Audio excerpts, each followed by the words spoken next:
Shalom anak-anak ser, selamat pagi, selamat tahun baru buat kita semua. Di semester genap ini kita kembali belajar bimbingan konseling. Anak-anak ser, tema pembelajaran kita adalah komunikasi dan hubungan antar pribadi. Yang kita akan bahas adalah pengertian komunikasi, pada siapa kita berkomunikasi, komunikasi antar pribadi, komunikasi yang efektif. Indikator tujuan layanan. Nah, di sini kamu akan mengerti pentingnya berkomunikasi dengan orang lain sebagai kebutuhan dalam kehidupan sehari-hari. Kamu juga mengerti sasaran berkomunikasi sehingga dapat mengambil makna yang bermanfaat bagi lingkungan di mana kamu tinggal. Kamu juga dapat melaksanakan komunikasi antar pribadi sehingga terjalin hubungan sampai pada tahap yang berkualitas.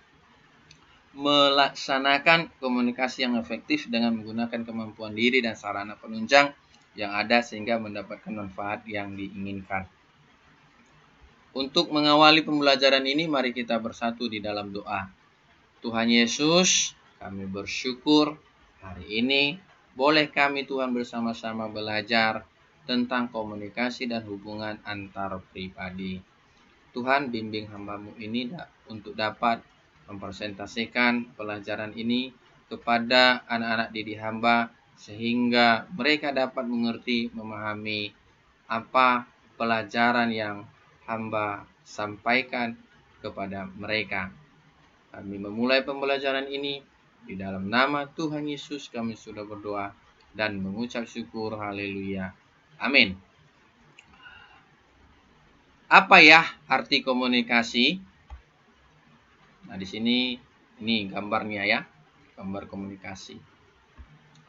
Nah, kita masuk kepada pengertian komunikasi.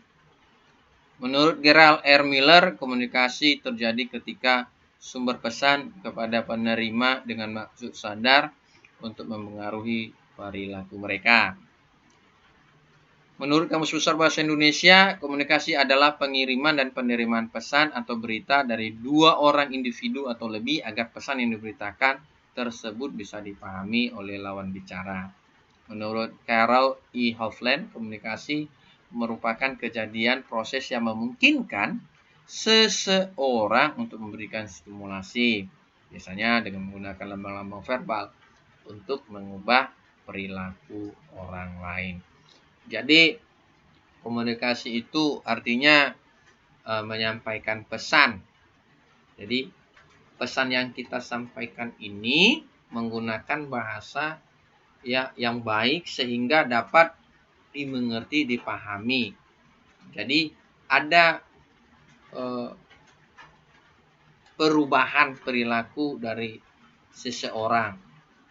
Jadi ada responnya, ada tanggapannya. Itulah kesimpulan daripada komunikasi. Unsur-unsur komunikasi, komunikator. Nah, posisi ser ini adalah komunikator yang menyampaikan informasi, ya, yaitu ilmu pengetahuan, ya. Jadi di sini ser juga mentransferkan pengetahuan yang ser miliki kepada anak-anak ser. Pesan. Nah, ini tadi ser sudah sampaikan apa pelajaran yang kita pelajari saat ini. Kemudian media komunikasi. Nah, media komunikasi yang ser gunakan ini adalah YouTube, ya. Jadi supaya pelajaran ini dapat sampai kepada anak-anak ser, ya. Karena kita nggak bisa bertatap muka. Oleh karena pemerintah melarang kita untuk bertatap muka, yaitu pemerintah kita yang ada di Sumatera Utara ini. Bapak Gubernur kita belum mengizinkan kita untuk belajar di sekolah. Jadi kita belajar saat ini dari rumah. Sabarlah kita, ya. Tetap kita semangat belajar. Komunikan. Nah, di sini kalian adalah komunikan. Jadi di sini kalian adalah penerima pesan yang mendengarkan informasi. Jadi feedback itu adanya tanggapan dari kalian. Saya sudah sampaikan ilmu pengetahuan kepada kalian, nah kalian tanggapin, ya ada respon dari kalian. Jadi terjadinya komunikasi dua arah. Nah, tujuan komunikasi agar hal yang disampaikan bisa dimengerti dengan cukup baik. Dengan adanya definisi komunikasi di atas, maka akan menghindarkan diri dari kesalahpahaman. Agar mampu memahami maksud perkataan orang lain. Agar ide, gagasan maupun pemikiran pribadi dapat diterima orang lain, terutama dalam gelaran rapat tertentu. Penggerak orang lain untuk mengerjakan sesuatu, contohnya kerja bakti, sosialisasi, dan sebagainya. Fungsi komunikasi untuk menyampaikan informasi sebagai penyampai pendapat agar dapat diterima oleh masyarakat luas atau yang berkaitan, sebagai bentuk interaksi dengan orang lain untuk menambah wawasan dan ilmu pengetahuan akan sesuatu hal. Jadi melalui komunikasi nantinya akan terjadi transfer ilmu antara pihak satu dengan pihak lainnya. Macam-macam komunikasi.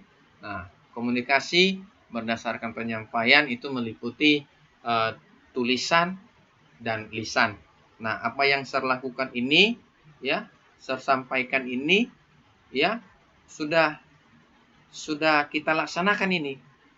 Di sini saya menyampaikan secara lisan juga, secara tulisan juga. Yang kedua, komunikasi berdasarkan tujuan.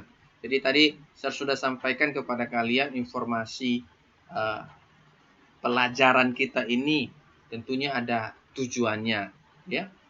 Tujuan daripada pelajaran kita ini apa? Sudah saya sampaikan tadi. Nah, kemudian komunikasi berdasarkan ruang lingkup itu meliputi internal dan eksternal. Kalau internal itu komunikasi yang terjadi dalam satu perusahaan misalnya, ya, ada rapat. Kemudian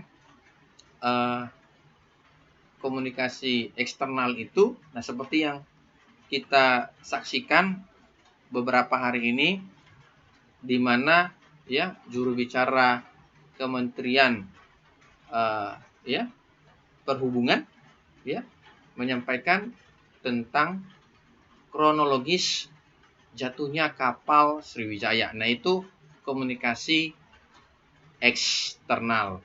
Nah, tapi sebelumnya mereka sudah melakukan komunikasi internal. Nah, yang terakhir komunikasi berdasarkan aliran. Nah, komunikasi berdasarkan aliran ini meliputi komunikasi yang terjadi dua arah, tidak satu arah, ya. Jadi komunikasi yang berdasarkan aliran ini ya kita meliputi juga dari bawah, maksudnya komunikasi dari atasan kepada bawahan. Sebaliknya komunikasi dari bawahan kepada atasan. Nah, jadi itu komunikasi berdasarkan aliran. Kepada siapa kita berkomunikasi? Nah, anak-anak saya, komunikasi itu adalah kebutuhan kita, kebutuhan alamiah kita. Jadi dapat juga kita lihat ya, komunikasi yang terjadi itu yang lebih mudah kita lihat adalah komunikasi antar manusia. Tapi tidak tertutup kemungkinan komunikasi ya dengan objek yang lain. Nah, jadi manusia itu dia berkomunikasi dengan dirinya bisa, berkomunikasi dengan orang tua, berkomunikasi dengan makhluk lain, berkomunikasi dengan Tuhan. Nah, jadi di sini saya tampilkan beberapa gambar. Nah, manusia berkomunikasi dengan Tuhan. Contohnya kalau kita orang Kristen, nah, bagaimana cara kita berkomunikasi dengan Tuhan? Ya, membaca Alkitab, ya, berdoa, menaikkan kidung pujian. Nah, itu cara kita berkomunikasi dengan Tuhan menurut orang Kristen, ya, cara ibadah orang Kristen. Nah, komunikasi antar orang tua dengan anak. Nah, apa sesuatu yang mau kita minta kepada orang tua, ya tentu kita sampaikan kepada orang tua. Begitu sebaliknya, apa yang ada di hati mereka, harapan mereka dari kita itu. Nah, itu terjadi komunikasi antara orang tua. Nah, di sini komunikasi dengan sesama. Nah, sesama di sini adalah sederhananya adalah rekan kerja, misalnya di satu perusahaan, atau komunikasi dengan masyarakat luas misalnya. Nah, di sini juga komunikasi dengan anjing. Nah, ini komunikasi dengan hewan. Nah, kita lihat juga ya bagaimana manusia dapat berkomunikasi dengan hewan. Salah satu contohnya adalah anjing. Anak-anak share, setelah panjang lebar Sar menyampaikan materi pelajaran ini, ada 3 tugas yang harus kamu kerjakan. Dan kalau sudah selesai, kirim melalui WA pribadi Sar. Nah, anak-anak Sar, pembahasan pembelajaran kita ini akan kita lanjutkan minggu depan di hari yang sama, ya, di jam yang sama. Nah, jadi yang akan kita bahas itu adalah komunikasi antar pribadi dan komunikasi yang efektif. Anak-anak Sar, kita tadi mengawali dengan doa dan kita akan tutup pembelajaran ini dengan doa juga. Tuhan Yesus, kami telah selesai belajar dan kami telah mengerti apa arti komunikasi, tujuan dan fungsi komunikasi, macam-macam komunikasi. Tuhan, kami juga telah mengetahui bahwasanya komunikasi itu adalah sebuah kebutuhan alamiah manusia. Dan kami dapat melakukan itu Tuhan kepada